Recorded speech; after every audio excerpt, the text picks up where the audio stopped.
Hi, this is Chris Smith with Local Joe's. At Local Joe's, we help local business.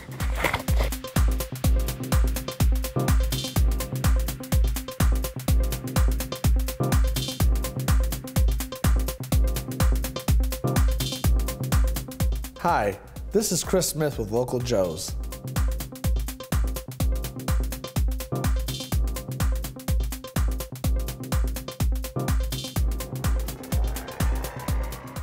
This is City Pulse Newsmakers, a weekly look at the issues and the people behind them in Greater Lansing. Brought to you by City Pulse, Lansing's weekly alternative newspaper. And now, here's your host, City Pulse publisher, Burl Schwartz.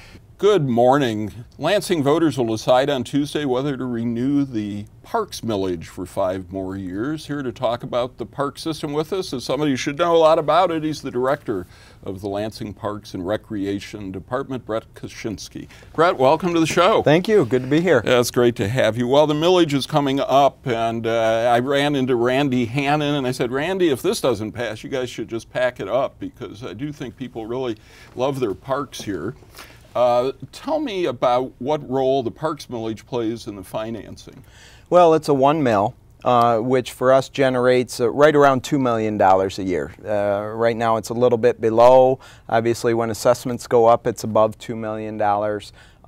What role does it have? It helps out with all of our maintenance as far as whether they be capital improvements or just some of our general maintenance. We have our general fund is about little over $7 million, and so this adds on to that in some ways. And so what does it do? It allows us to do all the things that we do in maintaining 16 miles of river trail, 114 parks and the community centers, etc. And when I read Larry Cosentino's article on City Pulse 2 issues ago, I was surprised to learn that we have more than the average amount of parkland. We do. We do. Lansing is extremely blessed not only with numbers, and numbers don't often tell the story because, like, for instance, Turner Mini Park is a park, and it counts, and it's our smallest park. I believe it's 0.4 acres.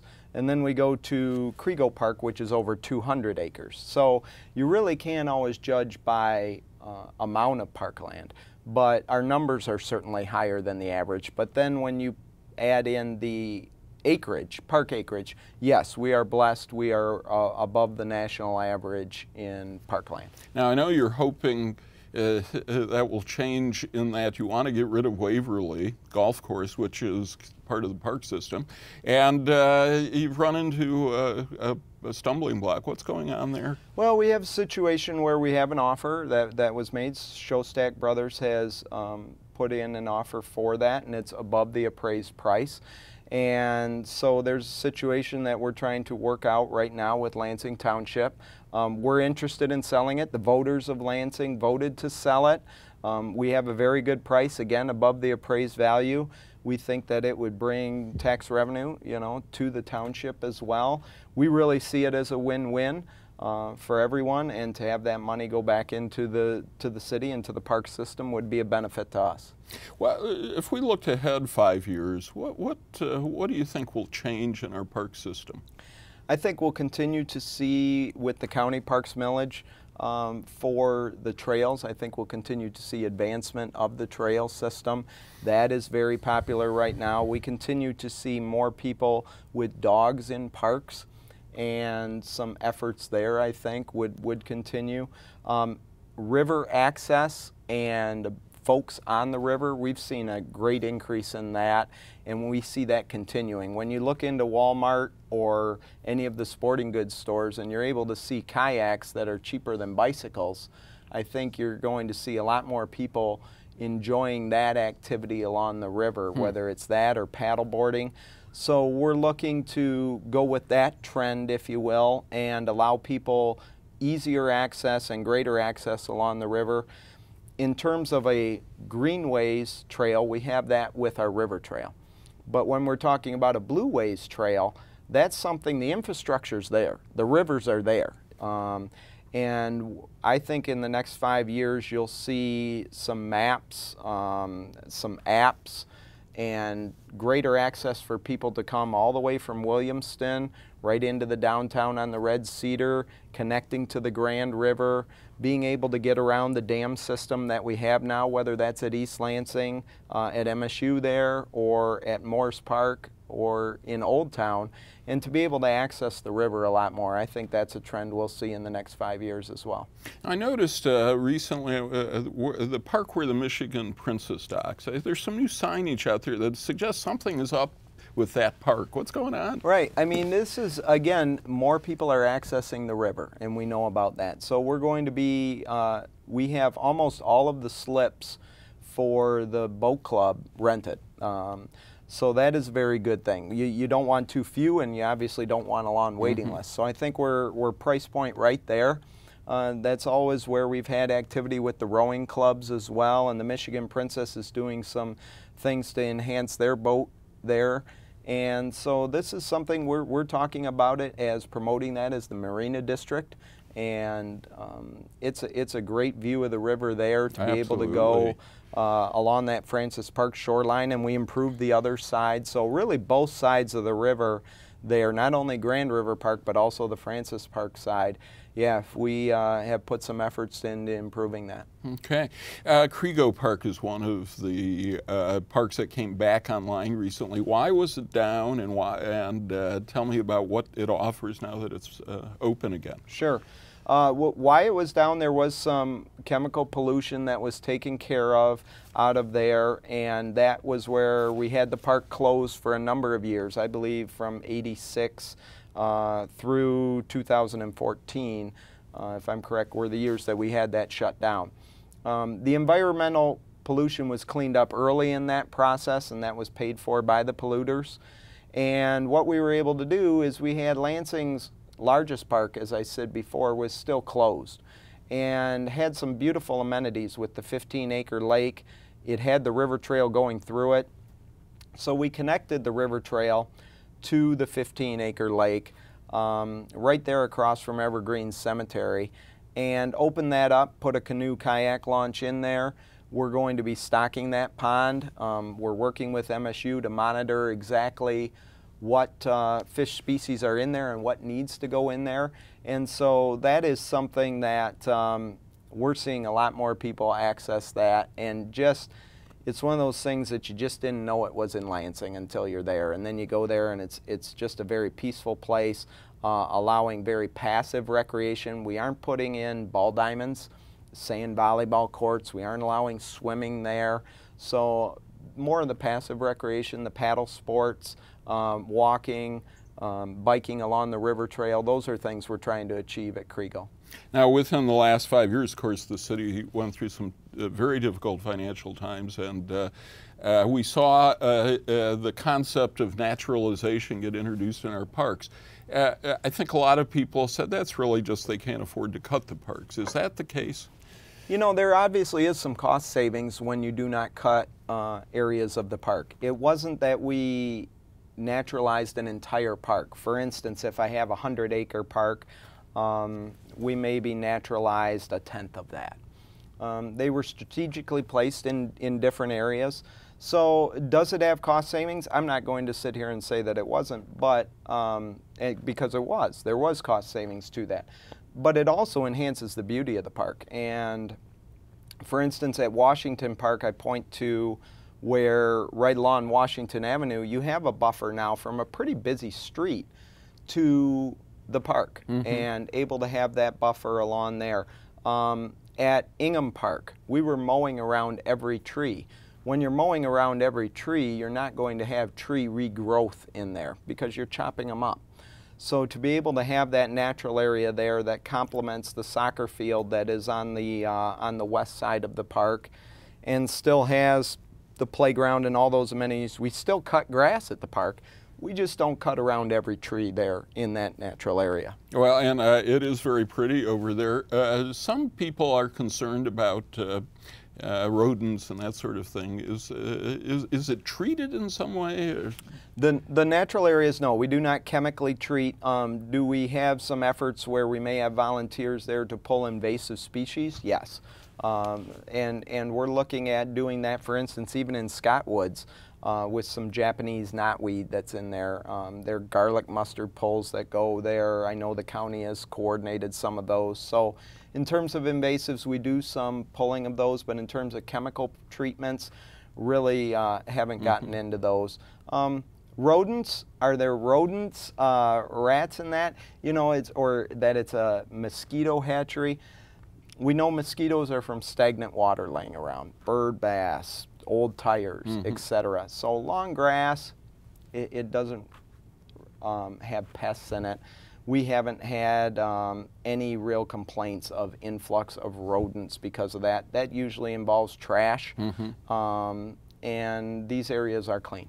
Very good. The river trail, of course, people are very proud of the system that's been developed over the years. What do you think will happen in the next 5 years? I think we have already stretched to multiple corners of the county. I think we will see more of a county-wide effort in that, whether that be for funding maintenance projects that are going on or enhancing the trail or expanding the trail.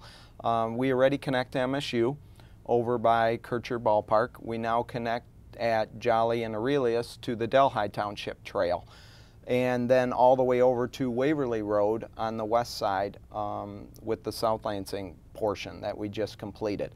So there's still some areas that we can extend to. Wayfinding signs to connect people on their trail to the businesses, that's something we want to talk about.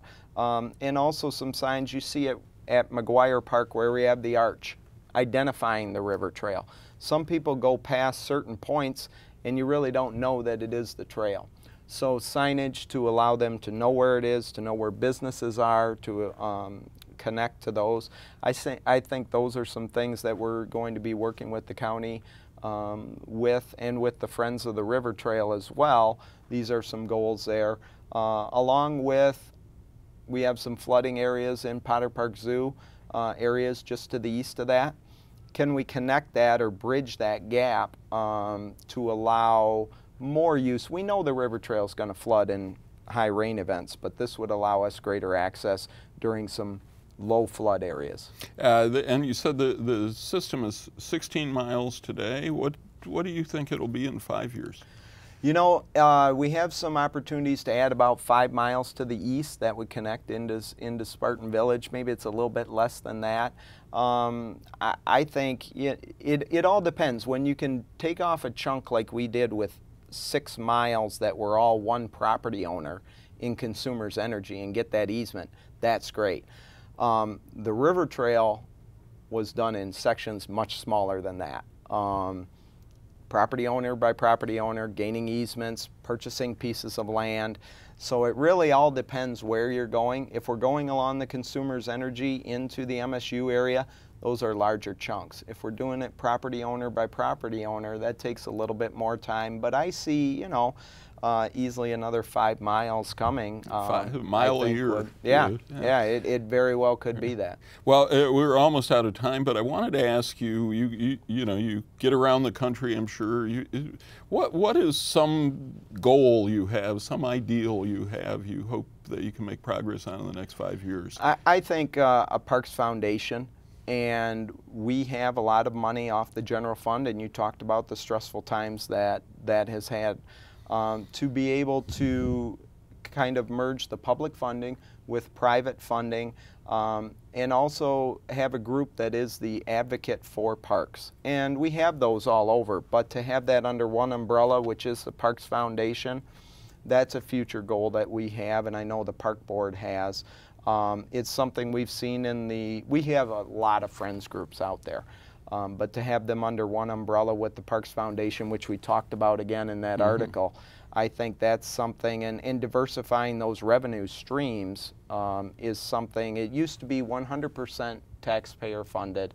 That's how your park system was built and run.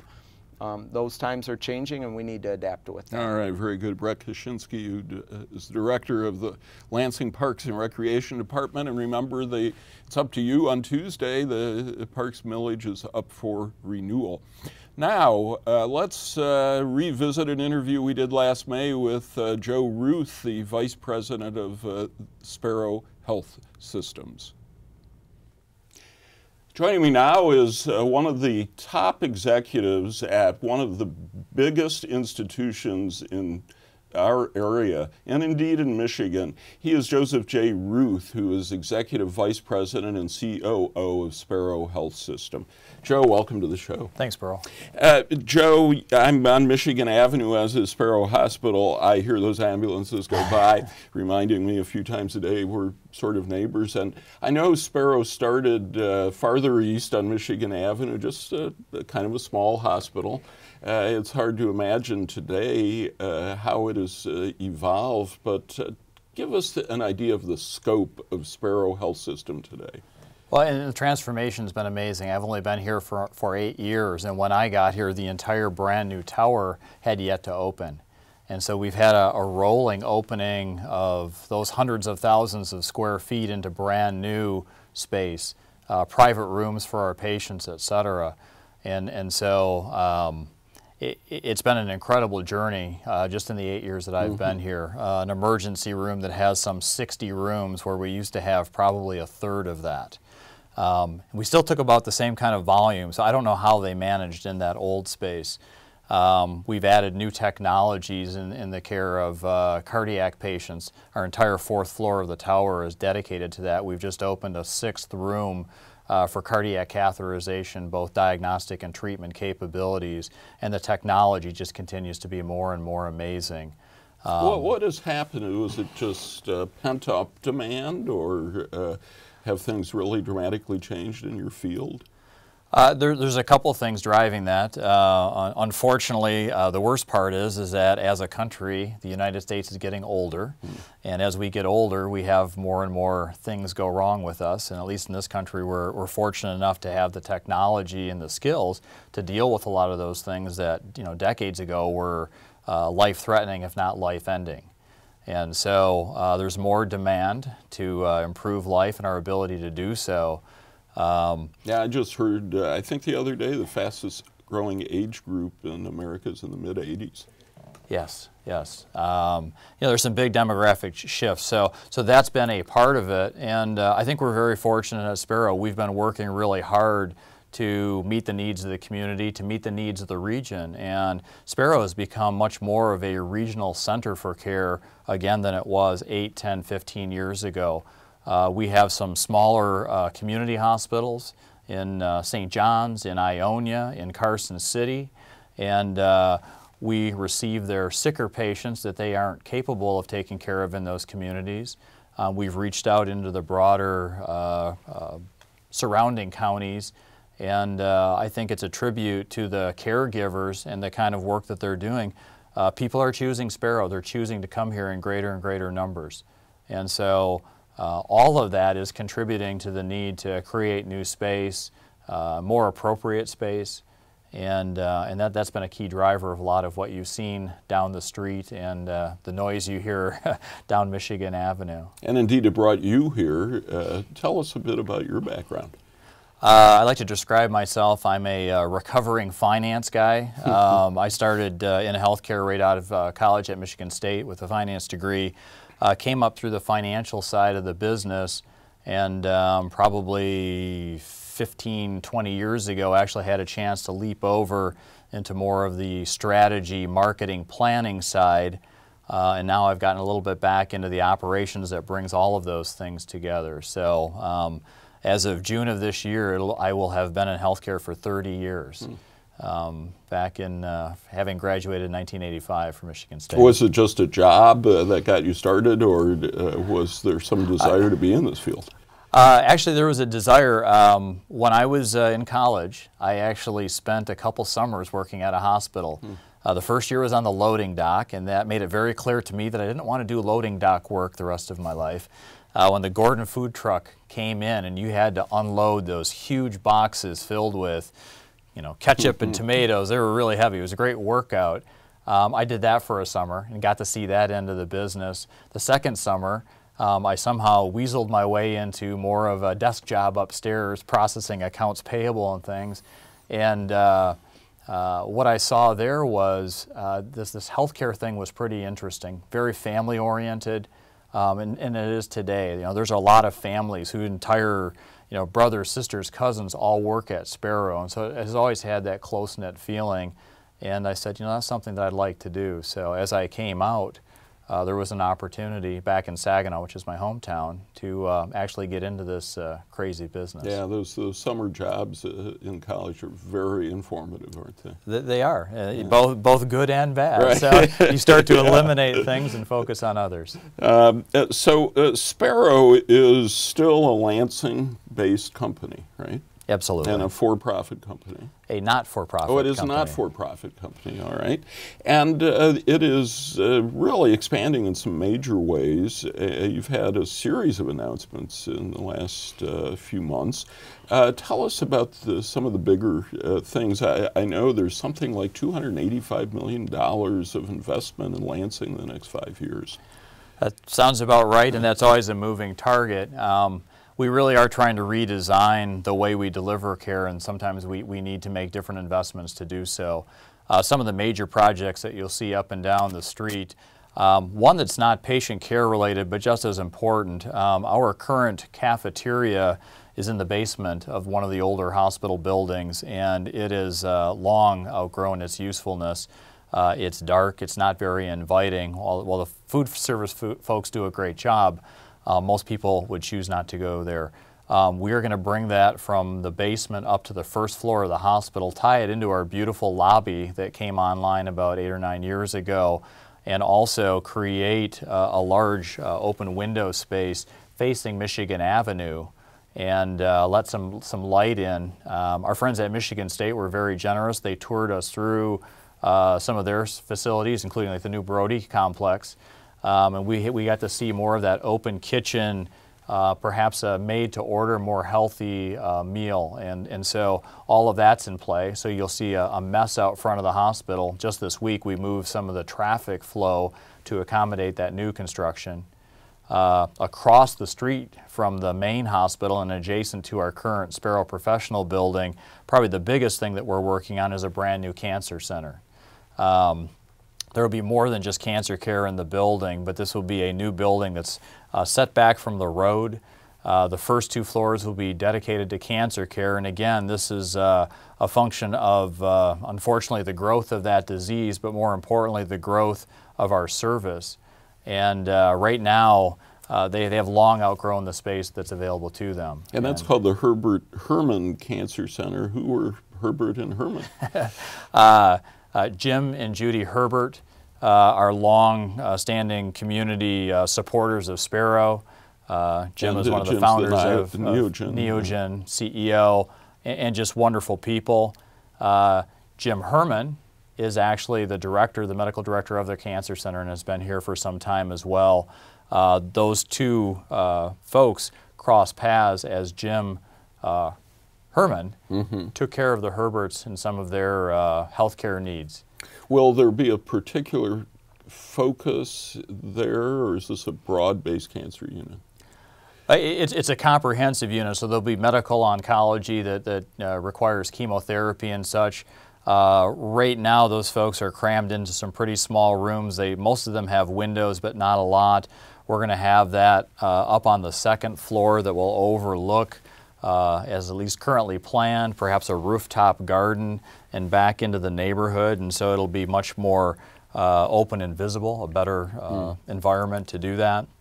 The 1st floor will be dedicated more to the radiation oncology, so that off the back side of the building, which will actually create the roof garden up above. But a lot more open space. It's hard enough to get a diagnosis of cancer, but you really want to make sure that you've got that healing environment that you can provide that. And we have so far outgrown the space. We have way too much crammed into way too small a space. We've done as best we can with it. This is the right thing to do for our patients, for their care, and we'll continue to expand our service. The Sparrow certainly is not just in that block. It's tell us about some of the things going on outside of that Michigan Avenue location. Well, in Lansing in particular, for those that know the medical dental building, which is just north of the Volkswagen and Audi dealership on Saginaw, we've had it's called the medical dental building. It's been there for a long time, built many, many years ago. Very narrow hallways, not really space we could fix. We have decided that we're actually going to tear that building down and put in its place something that we're calling a health center, more of a comprehensive ambulatory service platform. So we will have 2 family practice clinics there of some pretty significant size. We'll have a senior health offering that will be on the first floor, easy access for our aging population to get in and get out. We'll have full imaging capabilities from X-ray to CT to MRI. We'll have some laboratory, we'll have some physical therapy there. So most of the things you can and should do on an outpatient basis, people tell us we love Sparrow, we love the main campus, but if I want to get in and get out, it's not necessarily set up to do that. Yeah, if the parking were a little better, I think that new cafeteria would become a major dining location for Lansing. It's a possibility. Well, and as we were talking about the cancer center, we are going to put a new parking deck up too. That's always the challenge in an urban environment is that you can't create enough surface parking for everybody. And so there will be a deck, I can't exactly tell you how many stories, but at least 4 stories of parking deck, also a part of the cancer center, to help offload some of that. There's a lot of demand for parking at Sparrow. We see the cars lined up in the morning, so we appreciate people wanting to come there, but we need to make it a better experience for them. It is a little challenging. I visited a friend in Sparrow the other day, and by the time you park and get in, you've lost some time. Absolutely. I wanted to talk to you about the Eastern High School campus that's adjacent, and something I just heard was there's an interest at Michigan State University in a new human medicine school building facility, and that they'd like it to be adjacent to Sparrow, and that makes me wonder, well, is Eastern in play for that? Can you shed any light on this? So your information is probably better than mine, or at least more contemporary. Well, it may not be at all correct. No, and again, so you've just mentioned 2 really strong partners of Sparrow. Certainly the Lansing School District has always helped us. They actually gave us land back behind Eastern to build our new power plant as we were bringing on the new tower space. And so we've always had a long-standing relationship with the school district, and we certainly believe that schools and healthcare are really the part of the fabric that make a community strong. And so we're always very careful to say, we don't want you to take schools out of the way for our expansion. They go hand in hand. But the new cancer center will actually end up on the former Bingham School site. Mm-hmm. And so when there's been an opportunity to do that and use the land adjacent to us, we always think that's a wonderful opportunity. So I know that the school district is continuing to figure out what they're going to do with their high schools, and Eastern seems to be the one that typically is talked about most. And so if they decide that, over time that is not somewhere they need to be anymore, we'd love to work with the school district. And if Michigan State is a willing partner in that too. The school district, I believe, has put a restriction now on when they sell that property, that the old building needs to stay. For historical reasons. And is that something Sparrow would consider undertaking? Oh, absolutely. I know that, I don't know enough about the building itself, but I'm sure it could be put to good use. Sparrow's a major teaching hospital, and so when you say the College of Human Medicine, College of Osteopathic Medicine, College of Nursing, all 3 of those Michigan State entities do a significant amount of work on our campus. And so we, again, probably the amount of education we provide in our halls, we probably haven't provided enough space for all of those learners to actually get what they need. And so if there's some adjacent space and all of those needs come together, I think that would be a wonderful opportunity. All right, that's our show for today. Thanks for tuning in. Have a great weekend. We'll see you next Saturday.